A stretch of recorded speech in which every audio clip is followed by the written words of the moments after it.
Welcome my friends. Thank you very much for visiting my house. And sorry, the other parts of my videos, camera, are replicating, blur, or bright, because it's my time that I did it on purpose so that other people who pass by on the walking street in Balibago won't expose their faces too much. I hope you're kindly understanding my video. Now, sit and listen the history of the walking street, and I will also show you what is happened inside the walking street. If you have been here, please watching the beautiful sight at the walking street Fields Avenue, Balibago, Angeles City. Fields Avenue, Balibago, Angeles City. Fields Avenue is the name of a major street running through Balibago area of Angeles City in the Philippines. It is the center of the red light district and the bar scene of the biggest entertainment district of the Philippines. Fields Avenue in Balibago, Angeles City. The name derives from the common military practice of naming roads adjacent to airfields as Field Street or Field Avenue.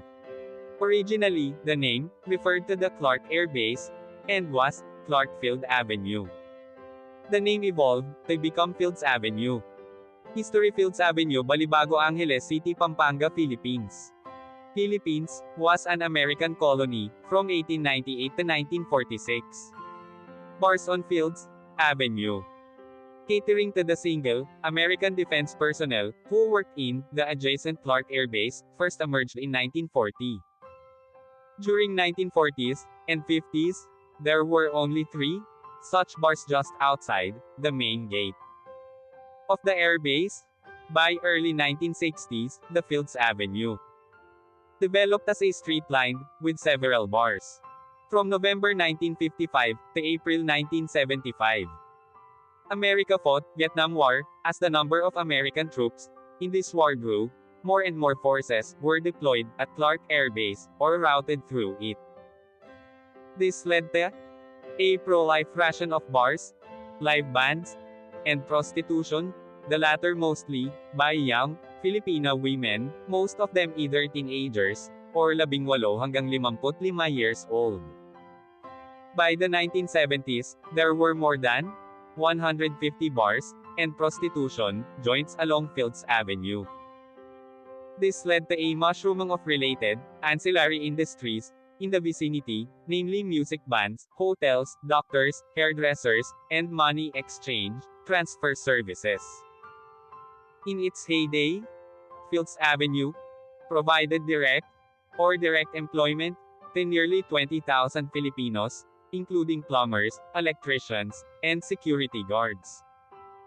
In the 1980s, though the American presence remained steady, the bars and prostitution shops continued the pro-life rate. Many bars and prostitution dens were owned by Americans, as well as local politicians, thus leading to a nexus between the locals, politicians, and American military and ex-military personnel.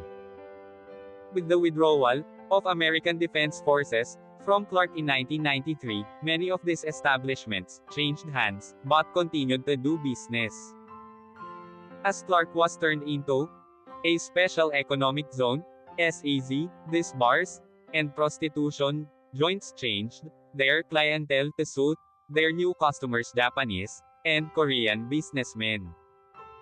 Restaurants serving food from these countries began to appear, and signboards in these languages were put up. The period from 2000 hanggang 2010 saw further expansion of these joints, as the area was relabeled as an entertainment district. While prostitution was officially banned, girls working here were simply redesignated as guest relations officers, GRO, and prostitution continued in practice. Since then, bars and prostitution joints have continued to proliferate and expand. The extent of these establishments has continued further on both sides of Fields Avenue, and many smaller streets of Fields Avenue also sport smaller such establishments. In 2010, a section of Fields Avenue, at the end where it meets the MacArthur Highway, was named as Walking Street, mimicking Walking Street in Pattaya.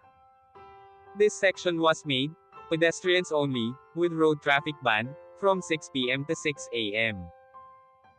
People arriving by air either take a taxi direct to hotel or a jeepney to Main Gate Jeepney Terminal, located between the North SM Mall, Fields Avenue to south, and Bayanihan Park to east. Those arriving from Manila by bus ask the driver to drop them off at the corner of Fields Avenue and MacArthur Highway, or alight at Capas Angeles Transport Terminal, which is also walking distance from Fields Avenue and the MacArthur Highway. The presence of family-oriented activities on the other side of Fields Avenue, namely shopping malls, as well as activity centers in Clark Air Base, has led to a neat separation between the two. Fields Avenue tends to cater more to single foreigner men.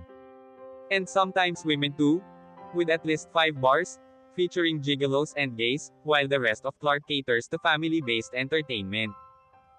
Fields Avenue remains among the safest streets in the region, with restaurants and hotels. Fields Avenue has the largest density of hotels in Philippines, catering to all budgets, from a large number of 2-star and 3-star hotels, right up to a select few luxurious 5-star hotels. Many of the bars and hotels in Fields Avenue have restaurants attached. Fields Avenue has among the largest variety of restaurants in Philippines, with cuisines ranging from European, continental, Japanese, Korean, Australian, and a select few restaurants serving Indian, Arabic, and Filipino food. Restaurants tend to have long opening hours, most of them open late and close late, up to 4 a.m., though a reasonably number of them open early, around 7 a.m.